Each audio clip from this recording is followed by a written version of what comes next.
കണ്ണാ ഗുരുവായൂരപ്പ. ഭൂലോക വൈകുണ്ഠനാഥനായ പൊന്നു ഗുരുവായൂരപ്പന്റെ ഇന്നത്തെ ഉച്ചപൂജാ ദർശനം കണ്ട് ഭക്തരുടെ കണ്ണും മനസ്സും ഒരുപോലെ നിറഞ്ഞു കേട്ടോ. അത്രയ്ക്ക് നയനമനോഹരമായ കാഴ്ചയായിരുന്നു അത്.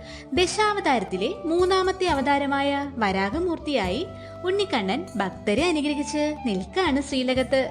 ഭൂമിദേവി ആഴക്കടലിൽ താഴ്ന്നു പോയപ്പോൾ രക്ഷിക്കാൻ അവതരിച്ച അതേ കാരുണ്യ രൂപത്തിൽ ഭഗവാന്റെ ആ ദർശനം അതൊരു സുഹൃതം തന്നെയാണ്. വലത് കൈയിൽ സഹസ്രദള പത്മവും ഇടത് കൈയിൽ ശത്രുക്കളുടെ പേടി സ്വപ്നമായ ഗദയും ഭഗവാൻ പിടിച്ചിട്ടുണ്ട്. ചുവന്ന പട്ടൊക്കെ ഉടുത്ത് സർവാഭരണ വിഭൂഷിതനായി ചന്ദനത്തിൽ പൊതിഞ്ഞ ഭഗവാന്റെ ആ തിരുമേനി കാണുമ്പോൾ തന്നെ ഈ ജന്മം സഫലമാകും. വരാഹമൂർത്തി എന്നാൽ ഉദ്ധാരകനാണ്.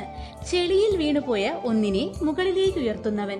ഭഗവാനെ, സംസാര സാഗരത്തിൽ ദുരിതങ്ങളുടെ ചെളിയിൽ വീണുപോയ ഞങ്ങൾക്ക് അവിടത്തെ അനുഗ്രഹം ഉണ്ടാവണേ. കൃഷ്ണ ഗുരുവായൂരപ്പ അനുഗ്രഹിക്കണേ. സർവം ഗുരുവായൂർ കണ്ണൻ.